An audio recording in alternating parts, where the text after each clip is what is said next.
नमस्कार दोस्तों, कैसे हैं आप सब। आज मैं लेकर आई हूँ सत्यनारायण भगवान की कथा का प्रथम अध्याय। एक समय की बात है, नैमिषारण्य तीर्थ में शौनकादिक 88,000 ऋषि मुनियों ने श्री सूत जी से पूछा, हे प्रभु, इस कलयुग में वेद विद्या रहित मनुष्यों को प्रभु भक्ति किस प्रकार मिल सकती है तथा उनका उद्धार कैसे होगा। हे मुनि श्रेष्ठ, कोई ऐसा तप बताइए जिससे थोड़े समय में ही पुण्य मिले और मनवांछित फल भी मिल जाए। इस प्रकार की कथा सुनने की हम इच्छा रखते हैं। सर्वशास्त्रों के ज्ञाता सूत जी बोले, हे वैष्णवों के मैं पूज्य, आप सभी ने प्राणियों के हित की बात पूछी है, इसलिए मैं एक श्रेष्ठ व्रत आपको बताऊंगा जिसे नारद जी ने लक्ष्मी नारायण जी से पूछा था और लक्ष्मीपति ने मुनि श्रेष्ठ नारद जी से कहा था। अब आप इसे ध्यान पूर्वक सुनिए। एक समय की बात है, योगी राज नारद जी दूसरों के हित की इच्छा के लिए अनेकों लोकों में घूमते हुए मृत्युलोक में आ पहुँचे।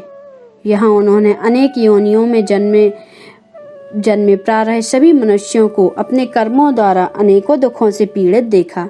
उनका दुख देख नारद जी सोचने लगे कि कैसा यत्न किया जाए जिसके करने से निश्चित रूप से मानव के दुखों का अंत हो जाए। इसी विचार पर मनन करते हुए वह विष्णु लोक में गए।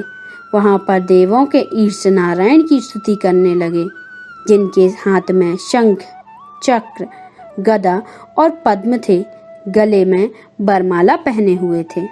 स्तुति करते हुए नारद जी बोले, हे भगवान, आप अत्यंत शक्ति से संपन्न हैं। मन तथा वाणी भी आपको नहीं पा सकती है। आपका यदि मध्य या कोई अंत नहीं है। निर्गुण स्वरूप सृष्टि के कारण भक्तों के दुखों को दूर करने वाले हैं। आपको मेरा नमस्कार है। नारद जी की स्तुति सुन विष्णु भगवान बोले, हे मुनि श्रेष्ठ, आपके मन में क्या बात है? आप किस काम के लिए पधारे हैं, उसे निसंकोच कहो। इस पर नारद मुनि बोले, मृत्युलोक में अनेक योनियों में जन्मे मनुष्य अपने कर्मों के द्वारा अनेकों दुखों से दुखी हो रहे हैं। हे नाथ, आप मुझ पर दया रखते हैं तो बतलाइए कि मनुष्य थोड़े प्रयास से ही अपने दुखों से कैसे छुटकारा पा सकते हैं। श्री हरि बोले, हे नारद, मनुष्यों की भलाई के लिए तुमने बहुत अच्छी बात पूछी है। जिसके करने से मनुष्य मोह से छूट जाता है, वह बात मैं कहता हूँ, उसे सुनो। स्वर्गलोक व मृत्युलोक दोनों में एक दुर्लभ उत्तम व्रत है जो पुण्य देने वाला है। आज प्रेमवश होकर मैं उसे तुम्हें सुनाता हूँ। श्री सत्यनारायण भगवान का यह व्रत अच्छी तरह विधि पूर्वक करके मनुष्य तुरंत ही यहाँ सुख भोग कर मरने पर मोक्ष पाता है। श्री हरि के वचन सुन नारद जी बोले कि उस व्रत का क्या फल है और उसका विधान का क्या है। यह व्रत किसने किया था? इस व्रत को किस दिन करना चाहिए?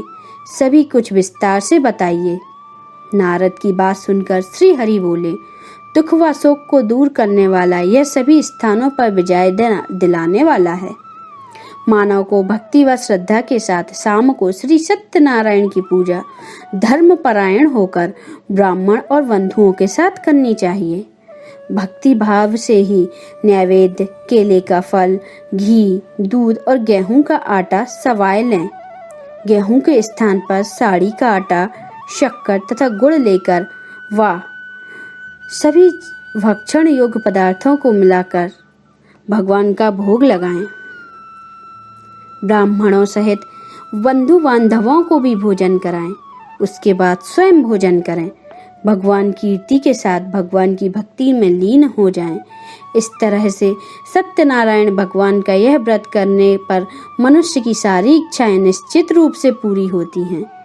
इस कलिकाल अर्थात कलयुग में मृत्युलोक में मोक्ष का यही एक सरल उपाय बताया गया है। श्री सत्यनारायण व्रत का प्रथमो अध्याय संपूर्ण। बोलिए श्री नारायण नारायण नारायण हरि हरि। श्री सत्यनारायण भगवान की जय।